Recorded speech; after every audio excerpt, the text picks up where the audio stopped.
Economia é com ela, Juliana Rosa. Oiê, Juliana Rosa, tudo bem com você? Oi, boa tarde, tudo bem, Animada, Weineg? animada porque é sexta-feira e você vai descansar? Ou animada porque a sexta-feira é o dia mais próximo da segunda-feira quando você volta a trabalhar? Amanhã eu vou Eu ia trabalhar, falar isso, ouvi falar que tem amanhã ela foi convocada. Ah, te tem chamaram? eleição, né, do Congresso, aí estamos aí de plantão. Ah, bom, eu vou ouvir você, de onde quer que eu esteja.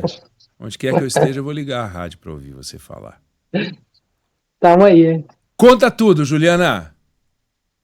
Oi, Neg, vou destacar hoje, como é sexta-feira, a notícia do desemprego, menor desemprego desde 2012. O IBGE divulgou hoje o desemprego de 2024, mostrando a taxa de desemprego de 6,6%. Um dado que, sem sombra de dúvida, foi o melhor número da economia brasileira, geração de emprego. O dado aqui do finalzinho ali do ano, comparando com o ano anterior, mostra um balanço positivo do número de pessoas ocupadas, que conseguiram algum tipo de ocupação. São mais de 2 milhões de pessoas dentro dessa, são quase 3, olha, 2,8 milhões de pessoas, segundo o IBGE, com essa população chamada ocupada, crescendo de forma surpreendente.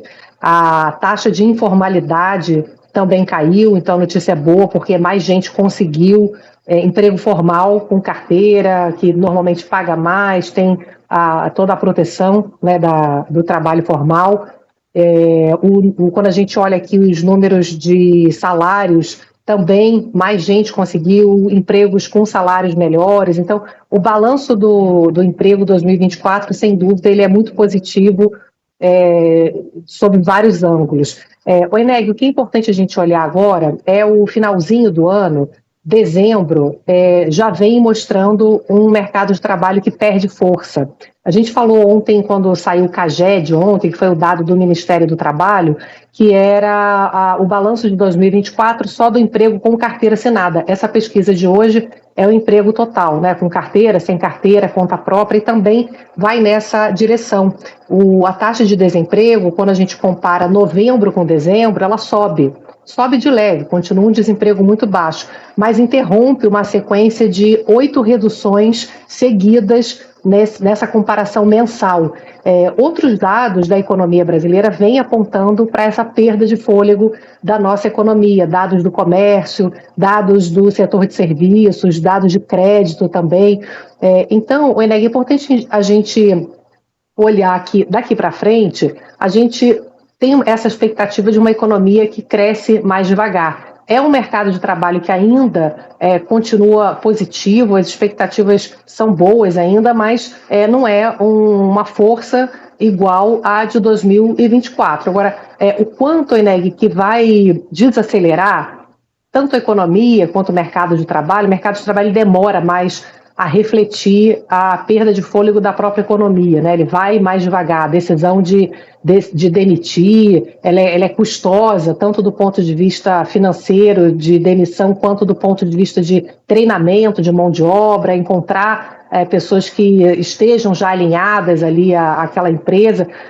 A dúvida nesse momento é qual é o ritmo de desaceleração da economia. Por isso que tem essa cobrança grande, Eneg, porque com juro alto, inflação, que vai desacelerar, vai. Né? A gente já está vendo aí nos indicadores. A dúvida é o quanto vai desacelerar. Por isso que tem essa cobrança forte de equilíbrio das contas, do governo contribuir para que, gastando menos esse ano, possa ajudar a tirar a lenha da inflação, do estímulo a um crescimento muito forte, para que o Banco Central não tenha que subir tanto o juro. E aí o presidente Lula ontem falou que isso não está entre as prioridades agora, novos cortes de gastos em 2025, se precisar vai fazer, mas enfim, que por ele não vai fazer mais cortes. E aí fica esse sentimento de até onde que o Banco Central vai precisar aumentar juro, porque obviamente que vai dar uma pancada na economia, quanto mais subir juro vai ser pior.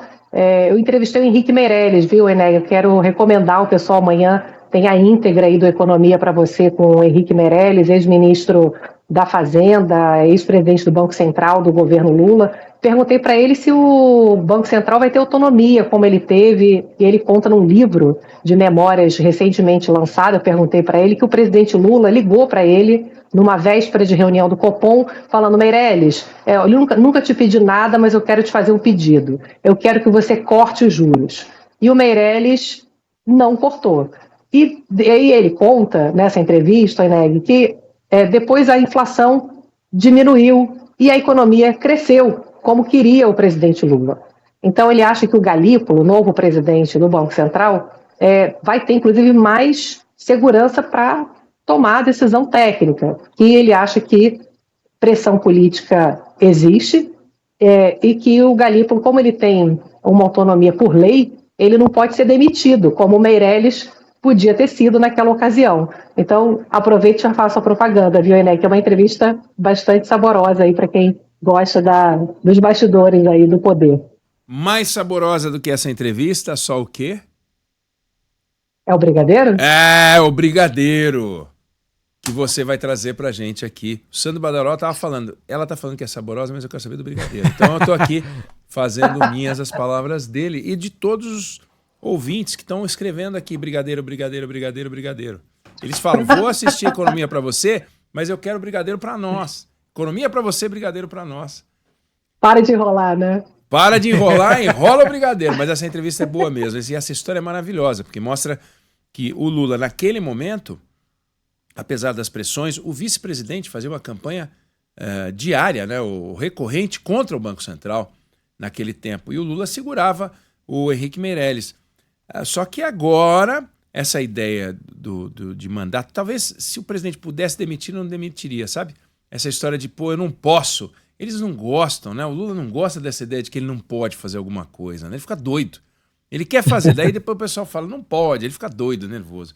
Juliana Rosa, Economia é contigo e a gente volta a falar. Eu vou te ouvir, mas a gente volta a conversar na segunda-feira. Valeu, beijo. Valeu, beijão.